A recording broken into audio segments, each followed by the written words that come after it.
LDU lá em Quito, o problema é esse mesmo, é mais a parte da bola. Fisicamente já não incomoda tanto essa altitude de Quito. Joguei lá também algumas vezes e a bola é diferente, porque o tempo da bola é outro, ela é mais rápida, né, por causa da altitude, mas eu acho que lá não atrapalha tanto a parte física, assim, e o São Paulo tem condições de fazer um bom resultado lá. Aliás, a gente estava vendo o Dorival Júnior, ele tem um retrospecto de mata-mata que é impressionante. Eu acho que ele tem 17 mata-matas, ele venceu todos. Acho que é esse o número. Isso. Então é impressionante o retrospecto do Dorival Júnior em mata-matas e ele tem mais um pela frente e entra como favorito, né? Eu acho que ele é o senhor mata-mata hoje. Olha só, isso contradiz um pouco o perfil, o estereótipo do treinador que gosta desse tipo de perfil, naquele mais sanguíneo, como se diz, né? O Dorival é low profile, né? Não que ele não vibre ali, mas ele fala voz pausada, né? Dificilmente ele tem aqueles ataques e tal. E olha aí, os números dizem que quem é o senhor mata-mata é o Dorival Júnior. Mauro Galvão, esses 4 jogadores do São Paulo, você acha que tem condições de jogar ao mesmo tempo? Esse quarteto mágico tricolor, Calleri, Luciano, Rames e Lucas? Ou fica faceiro demais esse time? Ainda mais para uma partida como essa contra a LDU, o Rames ainda não está com ritmo, né, total. Como é que você vê o Dorival tentando acomodar os talentos que ele recebeu de presente para a continuidade aí, principalmente nas Copas? Bom, Maurício, primeiro, acho que tem que exaltar aí o excelente trabalho que o Dorival está fazendo, né? É impressionante, né? A mudança do São Paulo, né? Como cresceu essa equipe no Brasileiro, também nessa competição que é muito importante, né? É uma competição que dá a possibilidade de você ganhar um título. Então, o que a gente vê é que ele tem feito tudo de uma maneira muito coerente. Ele não está muito assim preocupado, ele está preocupado em fazer que a equipe ganhe, que faça o seu melhor dentro de campo. Então ele está escalando de acordo, o Pato chegou aí também, tem entrado. Eu acho que ele não tem que ter essa preocupação. Eu tenho fulano lá, eu tenho que botar, eu sou obrigado. Não é obrigado a botar, tem que botar quando ele estiver bem, estiver merecendo. Eu acho que é isso, é o Rames Rodrigues, tá, tudo bem, é importante, mas ele tem que ter o mesmo comportamento com os outros jogadores.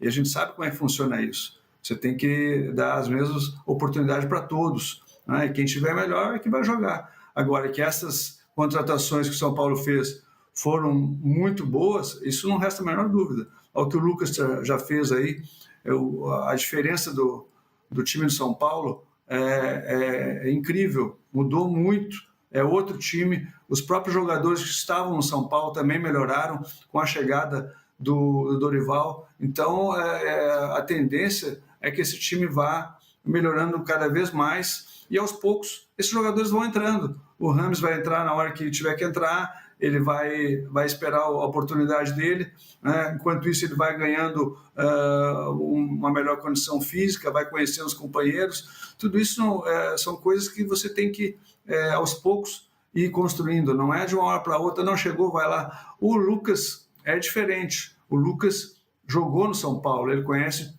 tudo do São Paulo. Então ele chegou, botou a camisa e foi jogar. Para ele, isso aí é uma coisa natural, né? Eu lembro até que aconteceu uma vez isso com o Raí também. Chegou, botou o calção, a camisa, vamos para o jogo.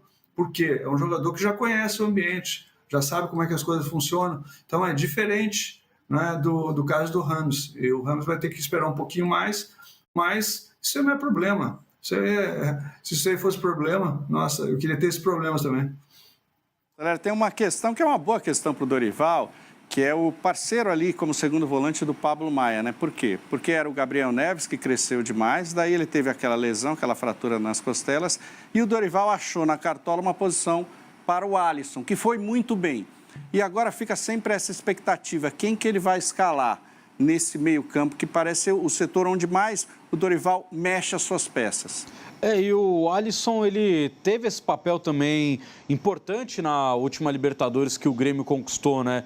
de ser ali, entre aspas, o mais operário dos jogadores do meio para frente do time do Grêmio, né? O Alisson não, era o Ramiro que tinha essa função, e o Alisson, quando aparecia também, o Renato gostava de adaptá-lo, né, nessa função, porque são jogadores, eu vejo até com um estilo meio parecido, né? Então, o Renato testou com o Ramiro como titular, depois o Alisson foi a bola da vez fazendo essa função, e é um jogador que ele tem a parte física como um potencial dele, né? Um cara que disputa bem esse jogo físico, não é um grande virtuoso com a bola no pé, não é um craque, não é o talentoso do time, não é o que vai desequilibrar, mas é aquele cara que ajuda na composição do elenco. Então, para esse jogo contra a equipe da LDU, se eu fosse Dorival Júnior, eu iria com um time bem parecido com aquilo que jogou contra o Corinthians no Morumbi, povoando um pouco mais o meio de campo.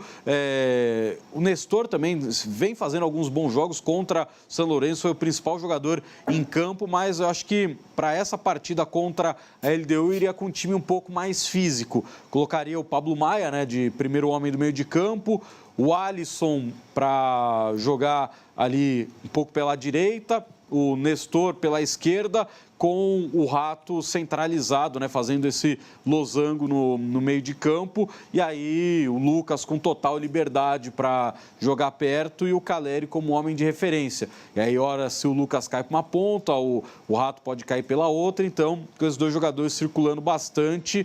E com o São Paulo, né, tendo o Luciano 100% à disposição, ele é o 12º jogador, enquanto o Rames não está 100% fisicamente, porque aí quando o Rames tiver o 12º, aí eu colocaria o Wellington Rato para o Rames Rodrigues jogar como titular. Mas eu acho que hoje fica difícil para o Luciano concorrer com esses caras da frente, porque tanto o Rames quanto o Lucas são mais jogadores que o Luciano, mas vira uma peça importante no segundo tempo. Então, eu iria com um time mais forte no setor do meio de campo, até pelo que o Jamel e o Veloso falaram, né? Os caras que tiveram experiência de jogar em níveis diferentes de altitude, né? O Mauro Galvão também falando sobre isso, dessa diferença, né? Pô, fisicamente em Quito, você não sente tanto quanto em La Paz, mas continua sendo uma bola de velocidade, uma bola diferente. Então, você tem ainda uma bola parada com o Wellington Rato e tem jogadores mais físicos para esse embate no setor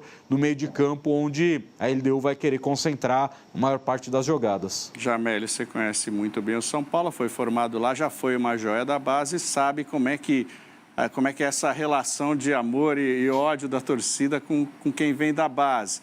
Nestor sofreu bastante isso, agora está num bom momento. Esse gol contra o São Lourenço foi fundamental para a torcida reconhecer o seu talento e a sua importância. Quem tem sofrido é o Juan, né? Muita gente criticando gols e tal.